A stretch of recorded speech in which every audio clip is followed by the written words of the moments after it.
That's the first train departing Rigasa train station in Kaduna State and is expected to arrive at Idu train station in Abuja.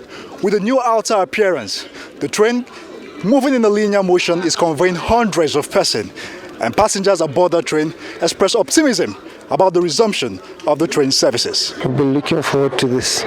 It has been a very serious source of livelihood, if you like, because our engagement requires a lot of commute to and fro Abuja. So this has been it's based on this that we've been doing a lot of business, but since it went off, things have just not been.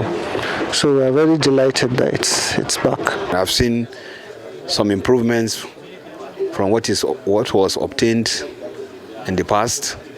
There are some seriousness on the parts of the staff. In terms of infrastructure, it has been improved to checkmate some of the excesses of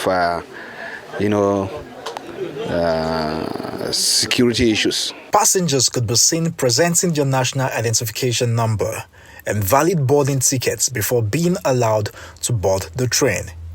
Arise News gathered that the train station now has a telpo machine to scan passengers' name information to ensure that it corresponds with the details provided. At the Rigasa train station in Kaduna, surveillance cameras could be seen at strategic locations.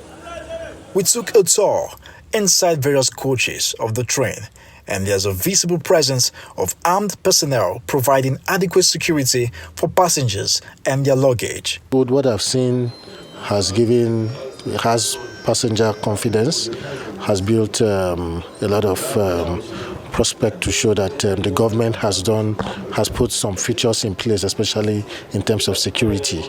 Because even booking your ticket now, there are some new security features in place, like they've put the NIN there, and also when you get to the station, you also have to identify yourself so that they make sure it's the person that booked the ticket, that purchased it, is the person that is going to board the train as well. Despite an increase in fare prices, passengers aboard the train say it's better and more convenient to use the train than plying the Abuja-Kaduna road. If you realize what is happening in the country, there is nothing that you buy with cheaper price or something. It's everywhere.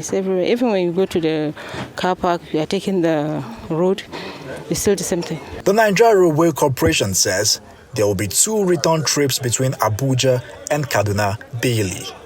No more night trips. The corporation adds that it has lost about 130 million naira for over 8 months due to inactivity on the roads. Meanwhile, those who make a living from selling around the train station are back in business. People they come enter train. Plenty people might they come. But we beg God, make God help us, make market day as the day before. Reassuring us the resumption of the Abuja-Kaduna train services may be, there is still some palpable skepticism by travelers. This is evident in the several number of empty seats noticed on the 644 capacity train. Beyond the regular security checks, some passengers are curious about the level of preparedness of security agencies to forestall a reoccurrence of the March 28 incident. Nisi Gabriel, Arise News.